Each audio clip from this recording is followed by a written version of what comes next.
नमस्कार भैया बहनों, सुप्रभातम। आदर्श विद्या मंदिर माध्यमिक गांधीनगर आबू रोड के यूट्यूब चैनल पर आप सभी का एक बार पुनः स्वागत एवं अभिनंदन। अगर विद्या मंदिर के इस चैनल को आपने अभी तक सब्सक्राइब नहीं किया है तो अवश्य सब्सक्राइब करें, ताकि समय समय पर इस चैनल पर जो वीडियो अपलोड किए जा रहे हैं उसका नोटिफिकेशन आपको मिलता रहे। दाईं तरफ एक बेल आइकन भी दे रखा है, उसको भी आप दबा दें ताकि उसका नोटिफिकेशन आपको समय समय पर अपडेट वीडियो का मिलता रहे। आज कक्षा 10 के सामाजिक विज्ञान विषय के अध्याय स्वर्णिम भारत प्रारंभ से 1206 ईस्वी तक के इतिहास के बारे में हम अध्ययन कर रहे थे। हमने अभी तक गुप्त काल की सांस्कृतिक उपलब्धियों के बारे में अगले वीडियो में चर्चा कर चुके थे। आज हम इससे आगे अध्याय को बढ़ाते हैं। उससे पूर्व वर्तमान परिदृश्य में जो विश्व के सामने एक महामारी चुनौती के रूप में खड़ी है, वह हमारे भारत देश के अंदर भी है। हमें इस महामारी से इस चुनौती से सामना करने के लिए अनेक प्रकार की सावधानियों को अपनाना चाहिए। तो हम पहले उसके बारे में बातचीत कर लेते, फिर आगे इस विषय को आगे बढ़ाते हैं। कोरोना जैसी महामारी को हमसे दूर रखने के लिए इसकी सुरक्षा कवच को हम अगर अपनाएंगे तो इससे काफ़ी दूर रह पाएंगे। सबसे महत्वपूर्ण बातें हैं, हम कहीं भी जाए तो मास्क का उपयोग करें। बाहर से आने के बाद घर पर 20 सेकंड तक साबुन से हाथ धोएं। भीड़ भरी जगहों पर कोशिश करें न जाए। अभी यात्रा करने से हम बचें। अगर लक्षण आते हैं तो तुरंत हम डॉक्टर से सहायता लें। खाने पीने की चीज़ों को आपस में शेयर न करें। आँख, नाक और मुंह को बार बार न छुएं। रोगियों से 1 मीटर की दूरी बनाए रखें। इन सभी सावधानियों को अपनाकर हम इस कोरोना जैसी महामारी से बच सकते हैं। मुझे पूरा विश्वास है कि आप भैया बहन विद्या मंदिर के हैं, अनुशासन का पूरा पालन करते हैं। तो मेरे द्वारा सभी बताई गई बातों को ध्यान से सुना होगा आपने और उसका पालन भी करेंगे। आइए आज के विषय को आगे बढ़ाते हैं। गुप्तोत्तर काल या पूर्व मध्य काल। आज के इस वीडियो के अंदर हम कुल 4 वंशों के बारे में अध्ययन करेंगे। वर्धन वंश, पाल वंश, राष्ट्रकूट वंश, गुर्जर प्रतिहार वंश।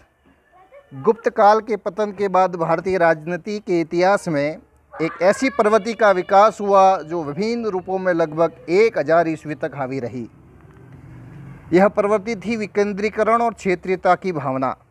गुप्त वंश के पतन के बाद जिन नए वंशों का उदय हुआ उनका विवरण हम समझते हैं। मैं इस विवरण को बताऊंगा, ध्यान से सुनेंगे एक बार आप सभी। मैत्रक।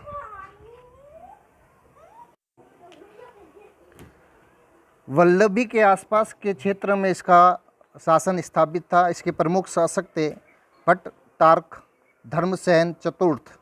गुप्तोत्तर काल के नवोदित राज्यों पर सबसे लंबे समय तक शासन इन्होंने किया।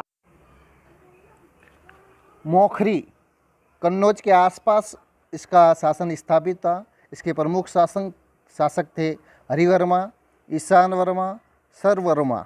इन्होंने हूणों को पराजित कर पूर्वी भारत को उनके आक्रमण से बचाए रखा। तीसरे राजवंश देखने को मिला भारत के अंदर पुष्यभूति, जो कि थानेश्वर के आसपास के क्षेत्र में विस्तृत था। वर्तमान का हरियाणा और अंबाला जिला इसके क्षेत्र में था। पुष्यभूति, प्रभाकर वर्धन, राज्यवर्धन और हर्षवर्धन इसके प्रमुख शासक थे। गुप्तों के पश्चात उत्तर भारत में सबसे विशाल राज्य की स्थापना पुष्यभूति वंश के राजाओं ने ही की। अगले राजवंश की अगर बात करें तो परवर्तीय गुप्त, जो कि मगध के आसपास के क्षेत्र में विस्तृत थे। इसका प्रमुख शासक था महासेन गुप्त। एक और राजवंश हमको पूर्वी भारत के अंदर देखने को मिलता है, चंद्र, जिसे गौड़ राजवंश के नाम से भी जाना जाता है, जो कि बंगाल के आसपास के क्षेत्र में विस्तृत था। इसका प्रमुख शासक था शशांक। थानेश्वर एवं कन्नौज शासकों से इसकी शत्रुता रही। आइए हम सबसे पहले गुप्तोत्तर काल के एक महान राजवंश की इतिहास के बारे में समझते हैं, वर्धन वंश, जिसे पुष्यभूति वंश के नाम से भी जाना जाता है। वर्धन वंश की अगर बात करें तो 6ठी शताब्दी ईस्वी में दिल्ली के निकट थानेश्वर में पुष्यभूति, जो कि शिव का उपासक था, इस वंश का प्रारंभ करता है। इस वंश में 3 राजा हुए, प्रभाकर वर्धन, राज्यवर्धन तथा हर्षवर्धन। प्रभाकर वर्धन की मृत्यु के बाद उसका बड़ा पुत्र राज्यवर्धन सिंहासन पर बैठा। राज्याभिषेक के बाद राज्यवर्धन को युद्धों से उलझना पड़ा और बंगाल के गौड़ शासक शशांक द्वारा 606 ईस्वी में उसका वध कर दिया गया। राज्यवर्धन की मृत्यु के पश्चात उसका छोटा भाई हर्षवर्धन शासक बना, जिसने 40 वर्ष तक राज्य करके अपनी कीर्ति का विस्तार किया। यह निसंतान था, अतः उसकी मृत्यु के साथ ही पुष्यभूति वंश का अंत हो गया। जिस समय हर्ष सिंहासन पर बैठा, राज्य की स्थिति अत्यंत संकटपूर्ण थी।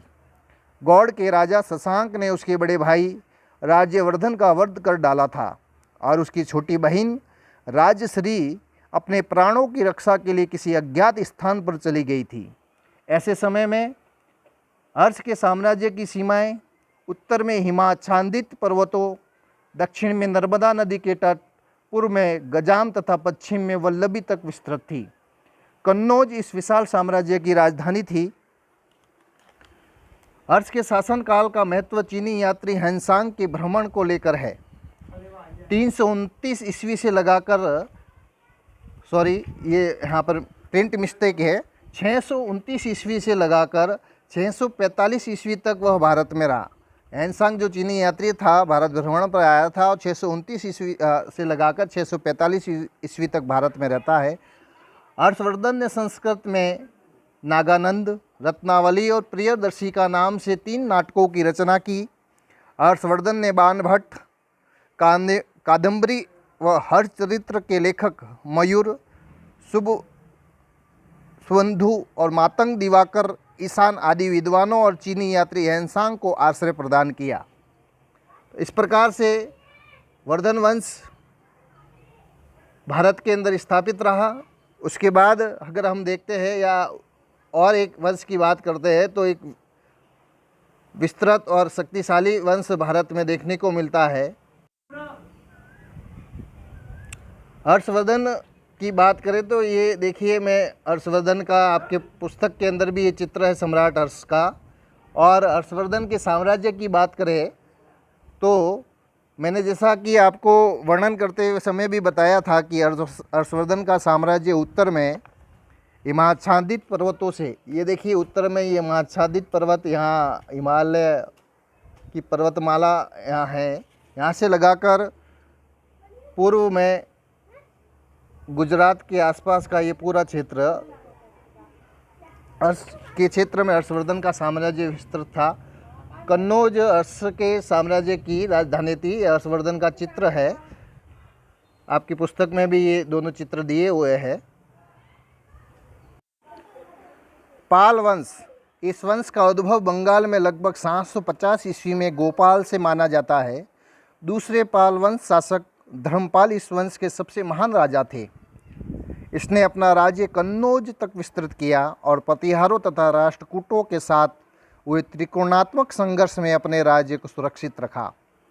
अगले राजा देवपाल, जो कि 810 से 850 ईस्वी तक की राज्यसभा में सुमात्रा के राजा बालपुत्र देव का दूत आया था। देवपाल के बाद पालवंश की राज्य शक्ति शासकों की निर्बलता तथा गुर्जर प्रतिहार राजाओं के आक्रमणों के कारण क्षीण होने लगी। 90वें राजा महिपाल प्रथम के राज्यकाल में चोल राजा राजेंद्र प्रथम ने लगभग 1023 ईस्वी में गंगा तक के प्रदेशों को जीत लिया और 12वीं शताब्दी के मध्य तक पाल वंश की शक्ति क्षीण हो गई। पाल वंशी राजा कला तथा वास्तुकला के महान प्रेमी थे। उन्होंने धीमान तथा पिटपाल जैसे महान शिल्पियों को संरक्षण प्रदान किया। पाल वंशी राजा बौद्ध थे और उनके राज्यकाल में बौद्ध शिक्षा केंद्रों की बड़ी उन्नति हुई। नालंदा तथा विक्रमशिला जैसे प्रसिद्ध महाविहारों को उनका संरक्षण प्राप्त था।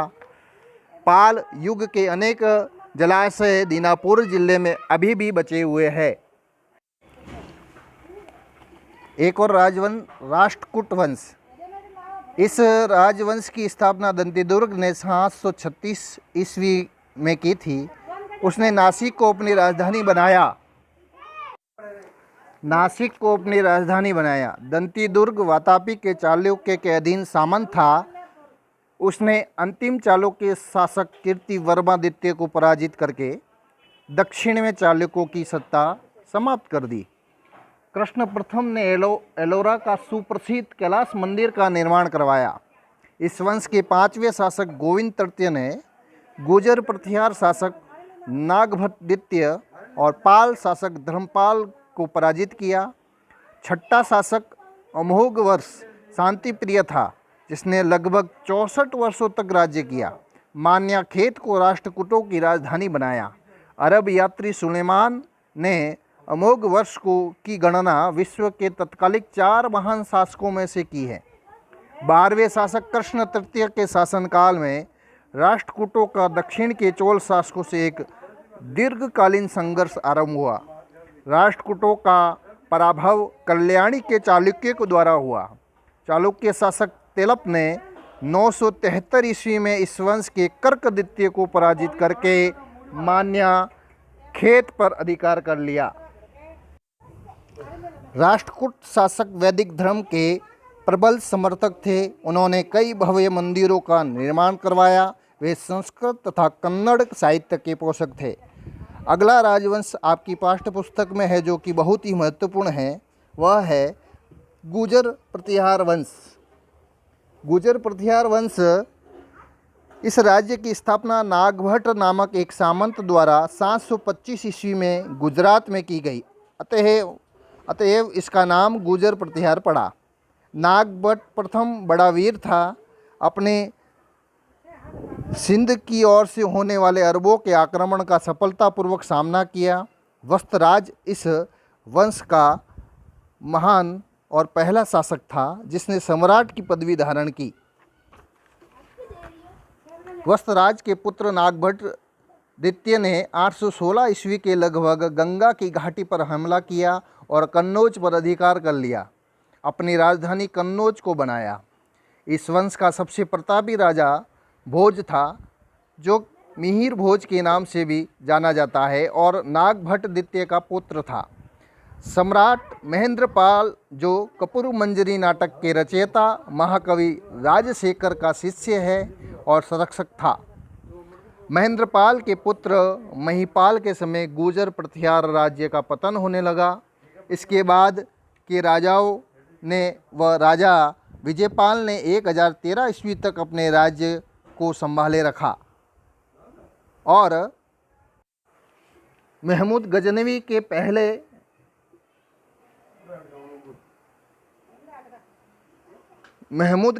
के हमले के समय कन्नौज का कमज़ोर शासक राज्यपाल था।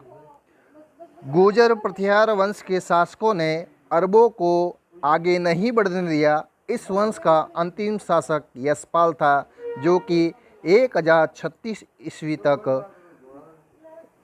अपने गुर्जर प्रतिहार वंश की राजसत्ता को संभाले रखता है। तो बहुत बहुत धन्यवाद। आपने आज हमारे इस YouTube चैनल के इस सारे वंश के अध्याय को ठीक से समझा होगा। आप सभी इन बिंदुओं को नोट कर अपनी पुस्तक में उतार लें। हमारे इस चैनल को अगर अभी तक सब्सक्राइब नहीं किया है तो अवश्य सब्सक्राइब कर लेवे। बहुत बहुत धन्यवाद। आगे 2 वीडियो के अंदर और मैं कुछ विषयों को लेकर आऊँगा और इस अध्याय को फिर हम पूर्णाहुति की ओर ले जाएंगे। बहुत बहुत धन्यवाद। आपने इस वीडियो को ठीक से समझा होगा।